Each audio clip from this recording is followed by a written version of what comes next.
Hello everyone, स्वागत करते हैं एक बार फिर से हम आपके अपने भरोसेमंद यूट्यूब चैनल क्रिस्टाइन क्लासेस में। जैसा आप सभी को पता है कि डीयू में जो है इस समय काउंसलिंग का जो प्रोसेस है वह आपका चल रहा है। ये जो काउंसलिंग प्रोसेस चल रहा है इसमें बहुत सारे बच्चे जो हैं वो कंफ्यूज हैं। कंफ्यूजन का कारण क्या है वो सबसे पहले हम लोग जान लेते हैं। जैसा आप सभी को पता है कि जो डीयू है उसने अपना जो काउंसलिंग शेड्यूल है यानी एलोकेशन कम एडमिशन ये आपका जारी किया है। ये काउंसलिंग शेड्यूल जारी किया गया है। इस काउंसलिंग शेड्यूल में क्या हुआ है कि जिन भी बच्चों को जो है, ठीक है, जिन भी स्टूडेंट को जो है आपका सीट अलॉट हुआ है उसमें एक ऑप्शन आ रहा है आपका एक्सेप्ट का। जब आप एक्सेप्ट कर लेते हैं तो उसके बाद आपको समझ में नहीं आ रहा है कि अब हमें क्या स्टेप फॉलो करना होगा। यही स्टेप आगे हम आपको बताएंगे कि अगर आपने एक्सेप्ट कर लिया हुआ है, ठीक है, अगर आपने यहाँ पर एक्सेप्ट कर लिया है तो उसके बाद आप आगे यहाँ पर क्या करने वाले हैं। तो देखिए, सबसे पहले आपका जो चीजें दिया गया है उसको एक बार फिर से समझाते हैं ताकि आपको सारी चीजें क्लियर हो जाए। इसमें कहा गया है आप लोगों को कि जो आपका declaration of first allocation on the dashboard on candidate, यानी कि आपका 17 सितंबर को यहाँ पर आपको सीट अलॉट हो गया था। ठीक है, ये कंफर्म है कि 17 सितंबर को आपको सीट अलॉट हुआ था। जैसे सीट अलॉट हुआ था वैसे ही आपने क्या किया, सबसे पहले यहाँ पर आपने एक्सेप्ट कर लिया। ठीक है, क्या कर लिया, आपने एक्सेप्ट कर लिया। अब इसके बाद क्या प्रोसेस है, इसके बाद यहाँ पे कहा जा रहा है कि कैंडिडेट को जो है एक्सेप्ट का जो ऑप्शन होगा उसे आपको क्लिक करना ही होगा। अगर आप एक्सेप्ट नहीं करेंगे और आप सोच रहे हैं कि हमारा सेकंड राउंड हो जाएगा तो ये बिल्कुल मत सोचिए। अगर एक्सेप्ट नहीं करेंगे तो आपका एडमिशन डीयू से यहीं पे समाप्त हो जाएगा। ठीक है, यानी अब आप यहाँ पर डीयू में एडमिशन के लिए एलिजिबल नहीं रहेंगे अगर एक्सेप्ट नहीं करते। तो एक्सेप्ट अगर आपने कर लिया तो अब आपको ऑप्शन शो करेगा वहां पर डॉक्यूमेंट वेरिफिकेशन का। ठीक है, तो डॉक्यूमेंट वेरिफिकेशन जो आपको ऑप्शन शो कर रहा है यानी वहां पे नीचे लिख कर आ रहा है कि डॉक्यूमेंट वेरिफिकेशन के लिए। तो इसमें देखिए क्या है कि जब आप एक्सेप्ट कर लेंगे तो उसके बाद अब जो काम होगा वह डीयू का होगा, यानी कि जो आपके डीयू में आप लोग का आईटीपी का कोर्स देख रहे होंगे उस डिपार्टमेंट का होगा। वो क्या करेंगे आपका कि यहाँ पे आप लोग का जो डिपार्टमेंट होगा यानी जैसे मेन कैंपस हो गया, सीआईई हो गया, ठीक है, सीआईई ये, या फिर जो आपका कॉलेज है श्यामा प्रसाद मुखर्जी है, मैरिजेस कॉलेज है, ठीक है, तो ये कॉलेज अपने स्तर पर अपने लेवल पर चेक करेंगे आपका कि आपने जो डॉक्यूमेंट अपलोड किए हुए हैं रजिस्ट्रेशन के वक्त डीयू के लिए वो डॉक्यूमेंट ठीक है या नहीं है।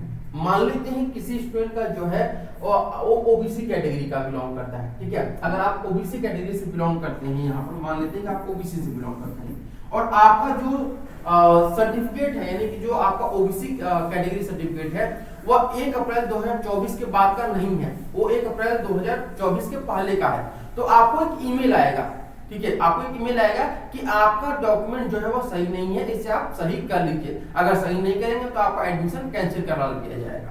या फिर आपका आधार जो है वो आपके मार्कशीट से मैच नहीं कर रहा है, या फिर आपका जो रजिस्ट्रेशन आपने किया हुआ है डीयू के लिए और आपका जो 12th का मार्कशीट है या फिर 10th का मार्कशीट में जो नेम आपका है वो आपका मैच नहीं कर रहा है, तो आपको ईमेल करके बताया जाएगा कि हाँ ये चीजें आपकी गड़बड़ है, इसे आप लोग सही कर लीजिए। तो ये सब कुछ आपको जो होगा वो कब तक होगा, तो ये आपका 20 सितंबर तक होगा। ठीक है, क्या होगा, 20 सितंबर तक होगा। अब 20 सितंबर से पहले पहले आप लोग का जैसे आज हो गया आपका 19 सितंबर, ठीक है, 19 सितंबर हो गया।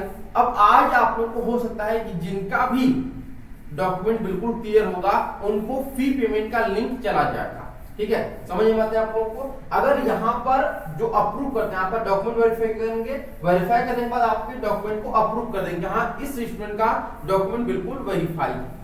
ठीक है, मान लेते हैं अमरजीत नाम का एक स्टूडेंट है, उसके जितने भी डॉक्यूमेंट है सब कुछ सही है, तो वहां पे उनको अप्रूव कर दिया जाएगा हाँ कि अमरजीत का सारा डॉक्यूमेंट क्लियर है, अब इसे अप्रूव कर दिया जाए और उसका फी पेमेंट लिंक जनरेट कर दिया जाए। तो जैसे ही आप यहाँ पर फी पेमेंट करेंगे, ठीक है, फी पेमेंट का आपके पास ऑप्शन आ जाएगा।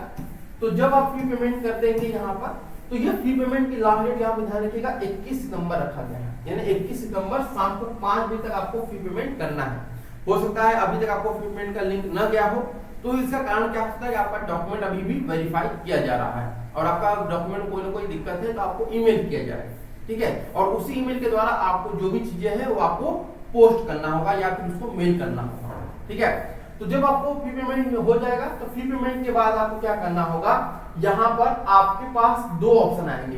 एक तो होगा आपका ऑप्शन यहाँ पर फ्रीज का, ठीक है, फ्रीज, या फिर आपका अपग्रेड का, ठीक है, अपग्रेड। अब यहाँ पे समझिए क्या बात है, अगर आप फ्रीज कर देते हैं जो कॉलेज आपको मिला हुआ है, तो यानी वहां पे आपका काउंसलिंग ठप हो जाएगा, आपको वो कॉलेज मिल जाएगा, आप जाकर के अपना फिजिकल डॉक्यूमेंट वेरिफिकेशन करा लीजिएगा, उसके बाद आपकी क्लासेस चालू हो जाएंगी। अब ये तो रही फ्रीज की बात है, ठीक है। अब अगर आप अपग्रेड करते हैं, मान लेते हैं आपको जो है आपने 3 कॉलेज चूज किया, पहले पर आपने CIE चूज किया, सेकेंड पे आपने SPM चूज किया, श्यामा प्रसाद मुखर्जी कॉलेज, ठीक है, इसके बाद थर्ड पे मैरी जीसस कॉलेज आपने चूज किया, ठीक है।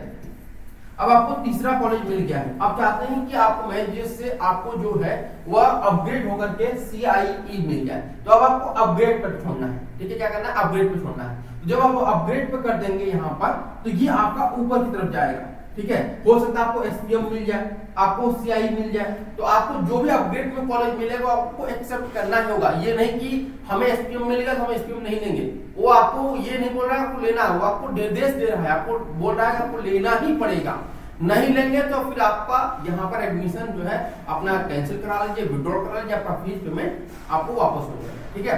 अब अगर मान लेते हैं कि आपको यहाँ पे मिल जाता है SPM कॉलेज या CIE मिल जाता है, ठीक है, अपग्रेड कर दिया, CIE मिल गया, अब यहाँ पर MJ यानी कि मैरी एंड जीसस कॉलेज का जो फीस है वो मान लेते हैं आपका 5000, ठीक है, कितना है आपका 5000। अब आपको अपग्रेड होकर के CIE मिल गया, अब CIE का जो फीस है वो 40000 है, कितना है आपका 40K।